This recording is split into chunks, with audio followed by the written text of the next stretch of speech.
এই মুহূর্তে ঢাকা বিশ্ববিদ্যালয় ক্যাম্পাসে আছেন সহকর্মী মাসুদুল লাবনী। আমরা সরাসরি যুক্ত হচ্ছি লাবনীর সঙ্গে। লাবনী, ক্যাম্পাসের এখনকার চিত্র কেমন?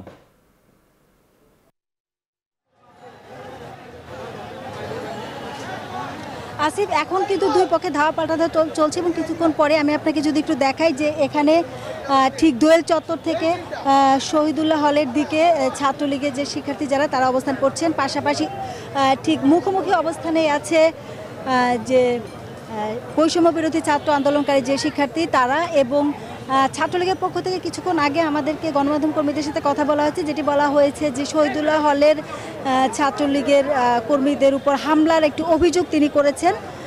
পাশাপাশি কোটা আন্দোলনকারী যারা আছেন, বৈষম্য বিরোধী কোটা আন্দোলন, তারাও এখানে আছেন এবং এখানে কিছুক্ষণ আগে কিন্তু অন্তত 10টির মতো ককটেল বিস্ফোরণের ঘটনা ঘটেছে। এবং এই যে ধাওয়া পাল্টা ধাওয়া, এটি ঠিক 1 ঘন্টা থেকে এই যে ধাওয়া পাল্টা ধাওয়া মুখোমুখি যে অবস্থা সেটি চলছে। এবং টিএসসিতে যে ছাত্রলীগের যে কর্মী যারা ছিলেন তারা টিএসসি দখল নিয়ে সেখানে যে অবস্থান করছিলেন তারা এখন এই দিকে চলে এসেছেন এবং দুপক্ষের যে মুখোমুখি অবস্থা, এই মুখোমুখি অবস্থা চলছে এবং কিছুক্ষণ পরপরই কিন্তু ধাওয়া পাল্টা ধাওয়ার ঘটনাটি ঘটছে। এবং এই জায়গায় আবার যে সংঘর্ষ শুরু হয়েছে এটি ঠিক 1 ঘন্টার মতো সময় ধরে কিন্তু দুপক্ষের মধ্যে এই অবস্থা, সেই অবস্থাটি চলছে। এর আগে কিন্তু ঢাকা বিশ্ববিদ্যালয়ের শিক্ষার্থীদের সাথে রাজু ভাস্কর এসে বুয়েট অন্যান্য বিশ্ববিদ্যালয়ের যে শিক্ষার্থী যারা আছেন তারা এসে যোগ দেন এবং সেই জায়গায় ছাত্রলীগের সাথে একটি সংঘর্ষের ঘটনা ঘটে। পরবর্তীতে টিএসসি ছাত্রলীগের দখলে নিলেও এখানে